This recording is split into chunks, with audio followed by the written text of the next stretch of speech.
काही दिवसांपूर्वी अमेरिकेने 4.25 कोटींचे आंबे नष्ट केले. 4.25 कोटी. अरे या अमेरिकन लोकांना आपल्या आंब्यांची किंमत नाही हो. का केलं असेल बरं अमेरिकेने असं? अजून एक गोष्ट, आपल्या लोकप्रिय सोल फूड इंडियाच्या व्हिडिओ नंतर भरपूर लोक आम्हाला कॉन्टॅक्ट करून विचारतात, भाऊ आमचे पदार्थ भारतातून अमेरिकेत कसे पाठवता येतील, कसे विकता येतील, त्यासाठी काय करावं लागेल? आज आपण बोलणार आहोत संजू भाऊ वाघमारेंसोबत, जे या सगळ्या प्रश्नांची उत्तरे देतील. त्यामुळे व्हिडिओ शेवटपर्यंत नक्की बघा. नमस्कार मित्रांनो, मी राहुल आणि इथे तुम्हाला दाखवतो अमेरिकेतील गोष्टी आपल्या मराठमोळ्या स्टाईलमध्ये.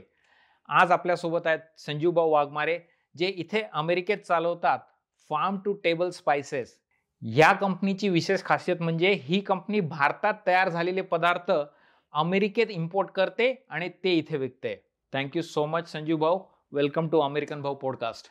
थँक्यू. नमस्कार मंडळी, कसे आहात आज?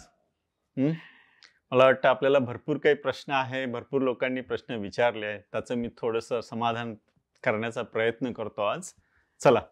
खरी गोष्ट आहे संजू भाऊ, हा म्हणजे ह्या विषयावर आम्हाला आमच्या चॅनलवर एवढे प्रश्न येतात आणि मला असं वाटतं की तुम्ही त्या बऱ्याच प्रश्नांची उत्तरे, कारण आता तुमची स्वतःची कंपनी आहे, तुम्ही भरपूर वेगवेगळे पदार्थ भारतातून अमेरिकेत आणतात आणि इथे विकतात. तर तुमचा जो एक्सपिरियन्स आहे, तुम्हाला ह्या गोष्टीसाठी काय काय करावं लागलं, हा आपल्या व्ह्युअर्ससाठी फार उपयोगी पडेल असं मला वाटलं आणि म्हणूनच मी विचार केला की संजू भाऊंना आपल्या पॉडकास्टवर आणायलाच पाहिजे. तर सगळ्यात पहिले आहे ना, आपण त्या आंब्यांबद्दल बोलूयात. तो आंब्यांचा प्रकार भरपूर आपण सगळ्यांनी वाचला, भरपूर फॉरवर्ड्स आले आपल्याला व्हॉट्सॲपमध्ये, इन्स्टावर. काय झालं नेमकं? 4.25 कोटींचे आंबे नष्ट केले म्हणजे फारच त्रास होतो मराठी माणसाला, असं काही ऐकलं की? हा, बरोबर आहे. आंबे म्हटलं आणि ते रत्नागिरी आणि तिकडचे आंबे म्हटलं किंवा हापूस म्हटलं तर आपला त्या हृदयासोबत आहे ते. बरोबर. आणि आपलं वीक पॉइंट किंवा बरोबर आहे, वीक पॉइंट आहे. आणि सीझन चालू आहे अजून. आणि सीझन मध्ये ते आंबे आपल्या शेतकऱ्यांनी एवढे कष्टाने पिकवले आले आणि इथपर्यंत इथे आल्यानंतर जर फेकून देण्यात आले तर ते सगळ्यात खूपच नुकसान आहे. त्याच्यापेक्षा आपलं मानसिक नुकसान जास्ती आहे. हो. आणि मला असं वाटते की जे काही त्यामध्ये बऱ्याचशा प्रोसेस आहे, ज्यावेळेस कुठलीही कंपनी किंवा कुठले पदार्थ कुठल्या देशात दुसऱ्या देशात पाठवतो तर त्यांच्या अन्न पदार्थ किंवा फूड FDA बोलतो, फूड अँड ड्रग ॲडमिनिस्ट्रेशन डिपार्टमेंटकडनं त्यांची पूर्ण नियमावली तयार झालेली आहे. त्या नियमावलीप्रमाणे सगळे वस्तू इथे आणावं लागतं. आणि बघितलं तर अमेरिकेचे जी नियमावली आहे ही सगळ्या जगामध्ये सगळ्यात स्ट्रॉंग आहे, कुठलीही वस्तू ते आपल्या देशात आणायची असेल तर.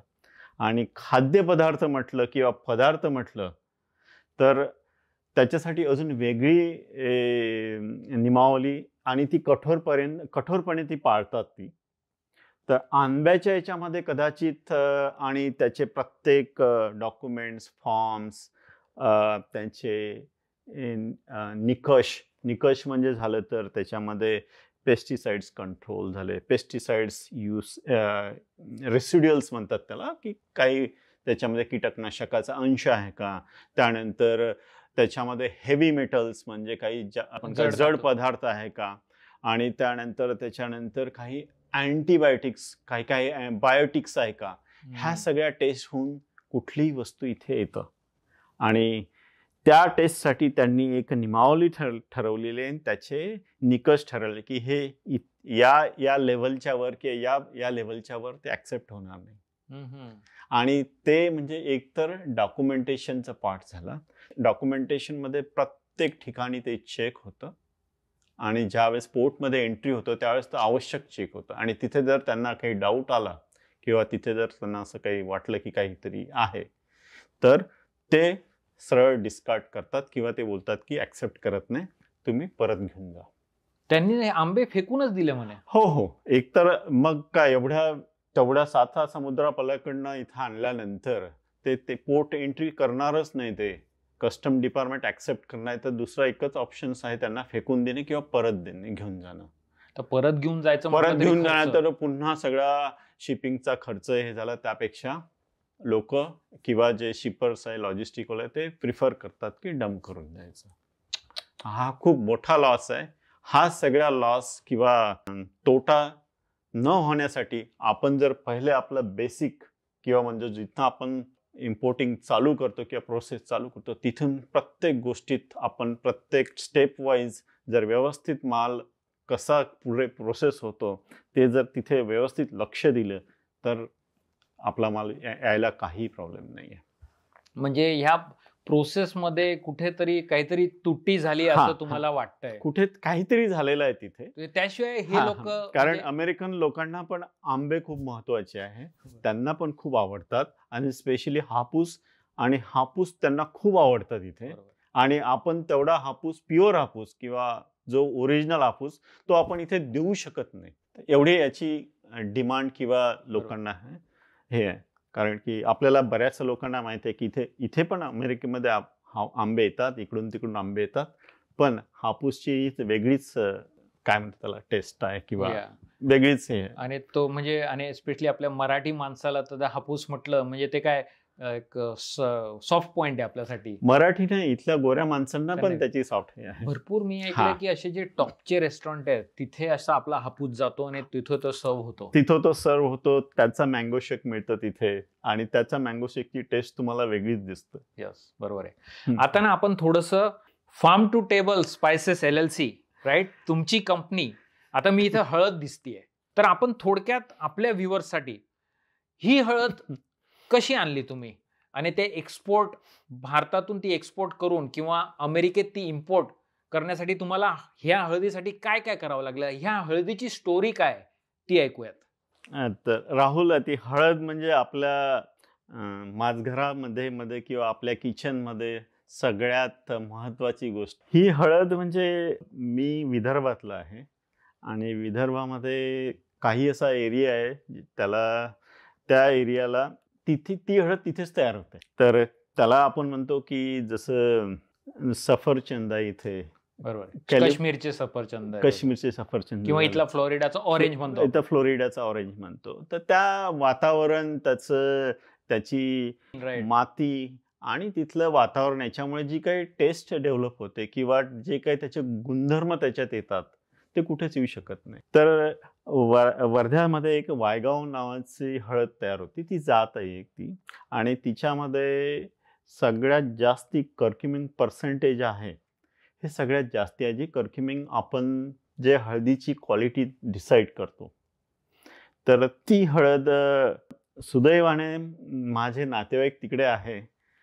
माझा दूरचा चुलत भाऊ, त्याची स्वतःची शेती आहे तिथे आणि तो याच्यामध्ये डेव्हलप करतो सगळी. आणि त्यांनी डिप्लोमा करून त्यांनी नोकरी न करता त्यांनी स्वतःची शेती पुढे चालू ठेवली आहे आणि त्याच्यामध्ये त्यांनी नैसर्गिक पद्धतीने ती हळद कशी डेव्हलप करायची, तर त्यांनी तो पूर्ण फॉर्म्युला, म्हणजे ती स्वतःची हळद डेव्हलप केली स्वतःच्या शेतामध्ये आणि स्वतःची आम्ही छोटी, मग त्याला मी थोडा सपोर्ट करून आम्ही फॅक्टरी टाकली तिथे गावामध्ये आणि तीच हळद आम्ही इथे आणतो. तर ती हळद आणताना आम्हाला त्याच्यावर एवढा विश्वास किंवा आमचा एवढा कंट्रोल आहे त्याच्यामध्ये. ती हळद तयार करताना आम्ही कुठली लँड आहे, जागा कशी आहे, त्याच्यात कुठले खाद्यपदार्थ, त्याच्यामध्ये शेणखत टाकतो की कुठले फर्टिलायझर्स आम्ही वापरतो, ते सगळे आम्हाला माहीत राहतं. तिसरी गोष्ट, ती प्रोसेस होताना त्याची क्वालिटी चेक होते की हळद पूर्ण तयार झाली का नाही झाली. त्यानंतर ती हळदीला थोडासा जास्त वेळ लागतो तयार करायला बाकी याच्यापेक्षा, कारण त्याची प्रोसेस काढल्यानंतर त्याची प्रोसेस भरपूर आहे. तर त्याच्यानंतर त्याला बाकीच्या प्रोसेस करायला ह्या सगळ्या आमच्या निदर्शनाखाली होतं त्या, आणि त्याच्यामुळे मी म्हणतो की आम्हाला सोर्सवर कंट्रोल आहे पूर्ण. आम्हाला जे काही सोर्स होतो तो पूर्ण कंट्रोल आहे आणि त्यामुळे आम्ही जी आहे ही क्वालिटी देऊ शकतो. आम्ही ज्यावेळेस टेस्ट केला हळदीमध्ये, आमच्या हळदीमध्ये जवळपास कर्क्युमिन पर्सेंट 7.5% वर येते. त्याच्यामुळे तुम्हाला हा कलर आणि अरोमा मिळतं. ज्यावेळेस तुम्ही पोहे करतात तर तुम्हाला आवर्जून माहीत पडते की ही हळद, किंवा तुम्ही कुठल्या आपल्या भारतीय डिशमध्ये तुम्हाला ही हळद वापरतात, तुम्हाला त्याचा वेगळा फरक जाणवतो जे बाकी आपल्या मार्केटमध्ये, बाजारामध्ये दुसऱ्या हळदी आहेत. बरोबर आहे. हां, तर ती एक आहे. त्यानंतर गव्हर्नमेंट ऑफ इंडियाने खूप चांगलं चालू केलं आहे. त्यांनी काय केलं, आपला जो ऑथेंटिकेशन म्हणतो किंवा त्या ऑथेंटिकेशन्स टिकून ठेवण्यासाठी सर्टिफिकेशन. तर त्यांनी आता सर्टिफिकेशन चालू केलेलं आहे गव्हर्नमेंट ऑफ इंडियाने. त्याला जिओग्राफिकेशन इंडिकेशन म्हणतात. की आता तुम्ही म्हटलं तर हापूस आंबा आपला सगळीकडेच मिळतो. कोणी कर्नाटकातला पण विकतं आणि कोणी पण. हापूस हा खरं आपल्या रत्नागिरीचा किंवा त्या 2-3 त्या एरिया मधला. बरोबर. हा एरियामधला तो गुणधर्म तुम्हाला कुठलंच मिळणार नाही. तो खरा हापूस. तो खरा हापूस. आणि त्यासाठी गव्हर्नमेंट इंडियाने आमच्या हळदीला GI टॅग पण दिला. त्या एरियामध्ये जे हळद डेव्हलप होते किंवा ते शेतकरी डेव्हलप करतात, प्रोड्यूस करतात, त्याला GI टॅग आहे एक. म्हणजे हा GI टॅग कोणीही कुठे वापरू शकत नाही.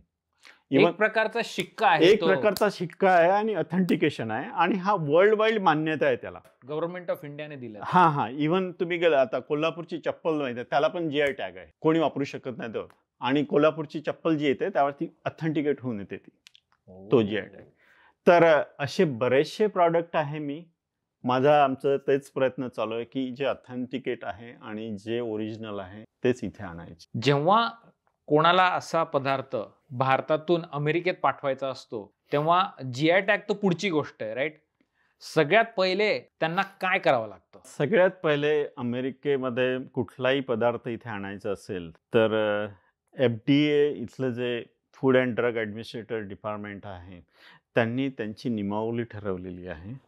त्याच्यामध्ये प्रत्येक पदार्थाची जे कुठले इम्पोर्ट करू आपण इथे त्यांनी त्यांची वेबसाईट आहे. त्या वेबसाईटमध्ये किती प्रकारचे जड धातू मान्यता आहे त्याची लेवल ठरलेली आहे, किती पर्सेंटेजमध्ये पाहिजे. त्याला आपण म्हणतो हेवी मेटल टेस्ट. त्याच्यामध्ये 4-5 म्हणजे जसं फेरस झालं, आर्सेनिक झालं, जस्त झालं, झिंक झालं, जी प्रत्येक ठिकाणी ठरली. कारण की ज्यावेळेस आपण मातीतनं तयार करतो, मातीमध्ये सगळंच राहतं, पण त्यातनं किती येतं हे तयार. आणि त्याच्यामध्ये आपण किती प्रकारचे फर्टिलायझर त्याच्यामध्ये टाकतात त्यामध्ये पण पर्सेंटेज राहतं. एक म्हणजे हेवी मेटल, दुसरा आहे पेस्टिसाइड टेस्ट, अच्छा, तिसरी आहे अँटीबायोटिक टेस्ट आणि फोर्थ आहे न्यूट्रिशन फॅक्ट्स. ह्या सगळ्या फॅक्ट झाल्यानंतर त्याच्या काही लॅब्स आहेत ज्या US FDA सर्टिफाईड लॅब्स आहे. अमेरिकेमध्ये इंडियामध्येच बऱ्याचशा ठिकाणी सर्टिफाईड लॅब्स आहे. मुंबईमध्ये आहे, पुण्यामध्ये आहे, इव्हन आपल्या नागपूरमध्ये पण आहे आणि बऱ्याच दिल्लीमध्ये पण आहे. त्या सर्टिफाईड लॅब्स वर्ल्ड वाईड आहेत. त्या उदाहरण झालं तर मायक्रोकेम नावाची एक लॅब आहे. पुण्यामध्ये एक NCL नावाची लॅब पण आहे, गव्हर्नमेंटची लॅब आहे. नॅशनल केमिकल हां ती पण देते काही ठिकाणी, काही याच्यामध्ये. त्यानंतर TUV म्हणून एक लॅब आहे जी पुण्यामध्ये आणि मुंबईमध्ये आहे. ते त्या वर्ल्ड वाईड रिनाउंड लॅब आहे. त्या टेस्ट करून देतात आणि त्यांचे लॅब रिपोर्ट ते ऍक्सेप्ट करतात. अच्छा, म्हणजे हे एक झालं. म्हणजे आपलं जे काही प्रॉडक्ट आहे ते त्याच्यामध्ये केपेबल की लायबल आहे की नाही आहे, पास झालंय. हा पहिला टेस्ट आहे. त्याच्यानंतर ज्यावेळेस आपण तयार करतो, जिथे काही आपली फॅक्टरी राहते किंवा छोटं युनिट राहते, त्याला ते US FDA सर्टिफाईड पाहिजे. ते जर ते US FDA सर्टिफाईड का राहतं कारण की हे सगळे एक्सपोर्ट ओरिएंटेड युनिट राहतं. आणि एक्सपोर्ट ओरिएंटेड युनिट राहिलं का तिथे जो काही माल तयार होतो, ज्या बॅचमध्ये तयार होतो त्या बॅचमध्ये सगळे रिपोर्ट्स आपल्याला पाहिजे. आणि ते झाल्यानंतर तो माल पूर्ण किंवा ते जे आपलं पॅकिंग झाल्यानंतर तो माल पूर्ण क्वारंटाईन व्हायला पाहिजे की तिथे कुठलीही भेसळ नको व्हायला. तर ह्या सगळ्या गोष्टीला आपण ज्यावेळेस प्रॉडक्ट आपलं जर म्हणतो की वर्ल्ड वाईड विकायचं आहे किंवा अमेरिकेत आमचं प्रॉडक्ट चांगलं आहे, अमेरिकेत न्यायला पाहिजे, पण त्या अमेरिकेत न्यायसाठी आपण ते प्रॉडक्ट कसं प्रेझेंटेबल करू, लिगली कसं वायबल करू, तर ते ठरवायला पाहिजे. ते महत्वाचं आहे. हां. आता ह्या सगळ्या जर गोष्टी केल्या, FDAचं ते अप्रुव्हल त्या लॅबोरेटरीमध्ये जाऊन घेतलं किंवा तुमची फॅक्टरी जर US FDA अप्रूव्ड असली, तर असं काही आहे का की तो माल मग तुम्ही भारतात नाही विकू शकत का? तरी विकू शकता तुम्ही माल? तो माल भारतात कधी पण विकू शकता. आणि तो माल आता US FDAचं जे स्टँडर्ड एवढं हाय आहे की बाकीच्या कंट्री ऑटोमॅटिकली ऍक्सेप्ट. भारतात सुद्धा अलाउड? हां. पण भारतातही तरी म्हणजे आपल्याला ते FSSAI FSSAI आहे, ह्या सगळ्या नॉर्म्स ते फॉलो करत नाही. पण अजूनही तेवढे काही हे नाही. आणि मला वाटतं गव्हर्नमेंटनी त्याच्यावर जास्ती भरोसा आपल्या इंडियन गव्हर्नमेंटनी त्याच्यावर अजून जास्ती हे द्यायला पाहिजे की हे सगळे नॉर्म्स आपल्या याच्यात टाकले तर आपल्या इथलं भेसळ आणि बाकी कमी होईल. बरोबर. तर मेन माझा प्रश्न विचारायचा हा उद्देश आहे की एखादा छोटा उद्योजक आपला महाराष्ट्रातला, त्याला जर असं लोणची, पापड जर पाठवायचं असेल तर त्यांना महत्वाचं म्हणजे ते FDAचं ते सर्टिफिकेट तुम्ही जे म्हटले तिथल्या एखाद्या लॅबोरेटरीमध्ये, आणि त्या जिथे तो माल तयार होतो, घरगुती का असेना, छोटा सेटअप का असेना, त्याला त्या फॅसिलिटीला USFDA अप्रुव्हल, या दोन गोष्टी महत्त्वाच्या. त्या महत्वाच्या. किंवा तिथे नसेल तर जिथे काही फॅसिलिटी लोन करून जिथे काय असेल तिथे आपलं हे करून पण ते आउटसोर्स करू शकतात ते नाही. आता मग त्याच्याबद्दल बोलूयात. आता मी जर एकदम छोटा व्यावसायिक आहे, एखादा मी घरातूनच चालवतोय, सपोज पापडांचा बिझनेस आहे, तर इथे जर कोणी एक्सपोर्ट केले नागलीचे पापड मजा येईल, पण आता ते जर घरगुती बनलेलं असतं ते, तर अशा लोकांनी काय करायला हवं? अशा लोकांनी आपल्या इंडियामध्ये काही कन्सल्टन्सीज आहेत जे थोडेसे हेल्प करतात त्याच्यामध्ये. आणि याच्यामध्ये गव्हर्नमेंट इंडिया पण आजकाल थोडं आपलं हेल्प करायला लागले. मोदी गव्हर्नमेंट नंतर याच्यामध्ये बरंचसं काही म्हणजे प्रमोशन चालू झाले की, आणि त्याच्यामध्ये मी तर आता ऐकले की जिल्हा स्तरावर ते आता ट्रेनिंग पण द्यायला लागले. वा. ते मध्यंतरी मेड इन इंडिया वगैरे हे जे चालू झालं त्याच्यामध्ये गव्हर्नमेंटनी थोडे जास्ती स्टेप्स केले की आपलं एक्सपोर्ट वाढायला पाहिजे. आणि त्याच्यामध्ये आपल्या ज्या जुन्या खाद्य संस्कृती किंवा जुने पदार्थ आहे जे आपण वर्ल्ड, स्पेशली स्पायसेस, आपण वर्ल्डमध्ये सगळ्यात मोठे स्पायसेस एक्सपोर्टर आहोत. पण आता त्याला क्वालिटी जर एक लेबल देता आलं की हे बाबा दिस प्रॉडक्ट इज फ्रॉम इंडिया, तर लोकांनी डोळे झाकून घ्यायला पाहिजे. तर त्यासाठी गव्हर्नमेंटनी आता बरेचसे काही त्याचे आय विल से इनिशिएटिव्ह चालू केले. आणि जर आपण व्यवस्थित पाळले किंवा जे काही छोटा प्रोड्युसर मोठा प्रोड्युसर असेल त्यांनी जर पाळले तर आपण आपला सगळा माल व्यवस्थित एक्सपोर्ट करू शकू. त्यामध्ये आपण म्हणजे आपल्या मालाचं प्रेझेंटेशन, शेल्फ लाईफ किती राहणार हे महत्वाचं आहे, पॅकेजिंग कसं राहणार, तर शेल्फ लाईफमध्ये शेल्फवर कसं प्रेझेंटेबल राहणार हे आवश्यक आहे. आता बाकीच्या तुम्ही ज्यावेळेस मोठ्या शोरूममध्ये जाता तर तुम्हाला त्याचं प्रॉडक्ट आतमध्ये व्यवस्थित राहतं पण प्रेझेंटेशन खूप महत्वाचं राहतं. मार्केटिंग, पॅकेजिंग किंवा प्रेझेंटेशन, तर हे महत्वाचं आहे. मित्रांनो, जर भारत सरकार या सगळ्या गोष्टींना पुश देते, जसं संजीव भाऊ म्हणाले मेड इन इंडिया इनिशिएटिव्हच्या खाली, तर तुम्ही नक्कीच जेवढी माहिती तुम्हाला मिळेल त्या इनिशिएटिव्ह विषयी तेवढी माहिती तुम्ही गोळा करा, वाचा. काही प्रश्न असले तर खाली व्हिडिओमध्ये कमेंट पण करा. आणि जर व्हिडिओ आवडत असेल तर चॅनलला सबस्क्राईब पण करा. इन्फॉर्मेटिव्ह व्हिडिओज आम्ही घेऊन येत असतो. थोडक्यात संजीव भाऊ, तुम्ही म्हणताय की सगळ्यात मोठी आणि सगळ्यात महत्वाची स्टेप हे सगळ्यात USFDA सर्टिफिकेशन आणि अप्रुव्हल. याच्या व्यतिरिक्त अजून काही लागतं का?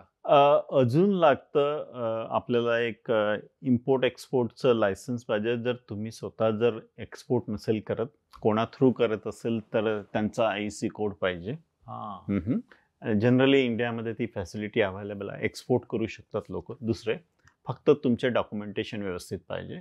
म्हणजे एखादा एक्सपोर्टर म्हणजे तुम्हाला मग ते एक्सपोर्ट करायच्या भानगडीत पडायची गरज नाही किंवा ते त्यांचे लायसन्स वापरून तुम्ही पाठवू शकता. आपल्या हळदीच्या उदाहरणार्थ कसं काय केलं तुम्ही? आमचं एक वेगळा एक्सपोर्टर आहे आणि आम्ही इंडियामध्ये पण आमची एक छोटीशी फर्म साईट चालू केलेली आहे, बोनिका फार्म नावाची. ती सगळे हळदीचे प्रॉडक्ट्स तयार करतात. तर ते आहे.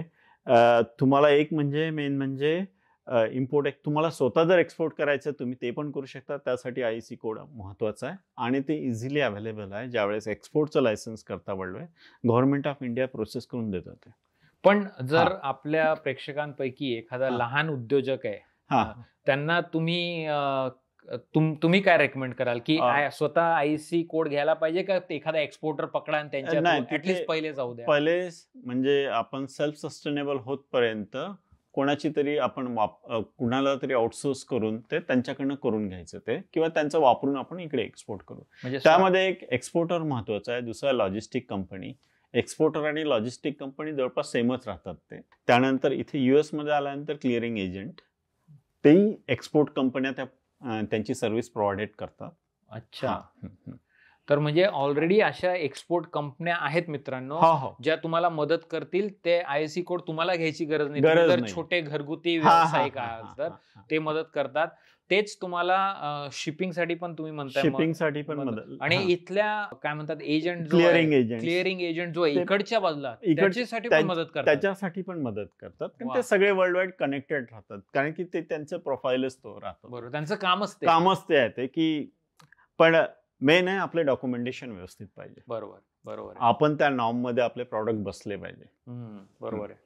थोडक्यात संजीव भाऊ म्हणताय मित्रांनो की क्वालिटीवर फोकस पाहिजे. ते जे USFD ची नियमावली आहे ती काय गोष्ट तुम्ही एक्सपोर्ट करताय त्यानुसार थोडी बदलू शकते. तयार खाद्य पदार्थामध्ये वेगळे आहेत, स्पायसेस आणि पल्सेस मध्ये वेगळे आहेत. जसे काही आपण अन्नधान्य म्हणतो त्यासाठी वेगळे आहेत. त्यात आपलं प्रॉडक्ट कुठल्या कॅटेगरीमध्ये येते त्याप्रमाणे ते ठरतं. आता ह्या गोष्टीसाठी आपल्या व्ह्युअर्सच्या डोक्यात लगेच प्रश्न येतील की आम्हाला कोण सांगेल की बाबा आमच्या पापडमध्ये आम्हाला ह्या गोष्टी लॅबोरेटरीमध्ये चेक करायच्या आहेत, किंवा आम्हाला आमच्या मसाल्यासाठी आम्ही नेमकं काय टेस्ट करायचं. मग याच्यासाठी पण कंपन्या असतात का ज्या मदत? त्यासाठी पण कन्सल्टन्सी आहेत. आता इंडियामध्ये म्हणजे पहिले कमी होते, पण आता बरेचसे लोक यायला लागले, आणि बरेचसे जे फूड टेक्नॉलॉजिस्ट आहे इंडियामध्ये ते आता हे सर्व्हिसेस द्यायला लागले.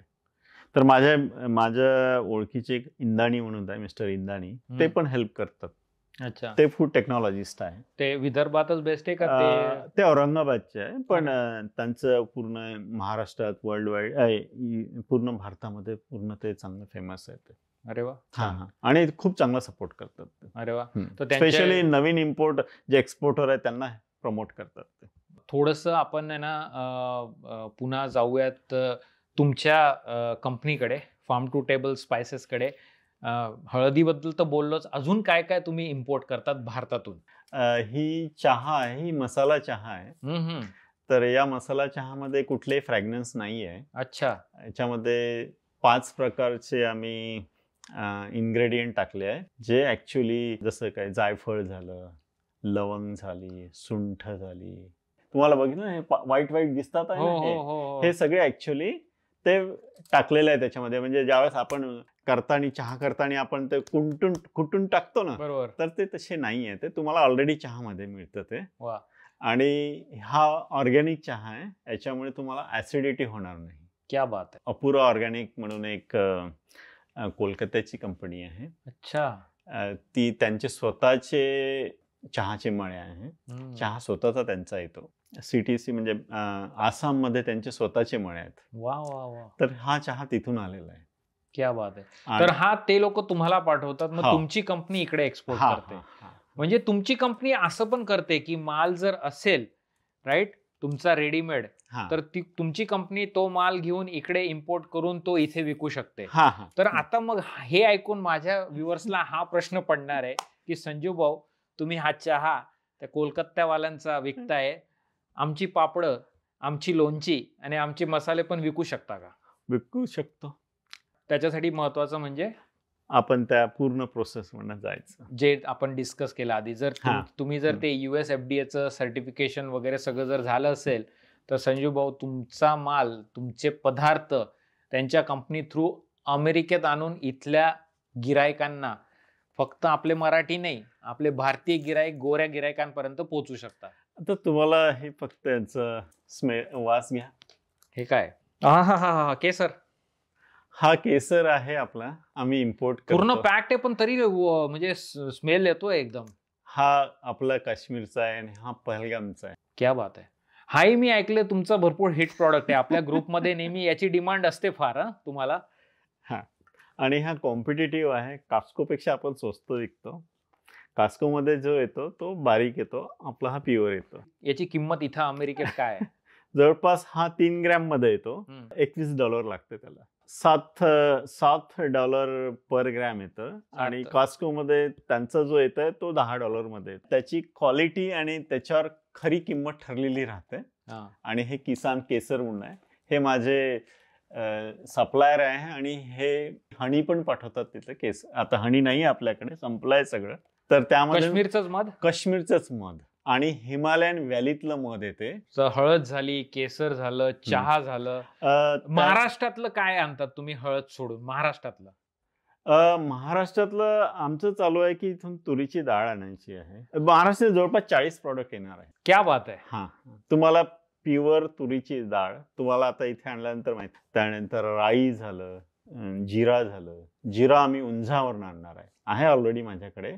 पण प्युअर जो जिरा मिळतो, GI टॅगवाला जिरा, तो उंझा गुजरातच्या बॉर्डरवर तयार होतो तिथे. दुसरीकडे तयार होत नाही जिरा. चांगला पाहिजे. म्हणजे तुम्हाला असं जरी केला आणि जर वास घेतला म्हणजे जिरा समजला पाहिजे. बरोबर आहे.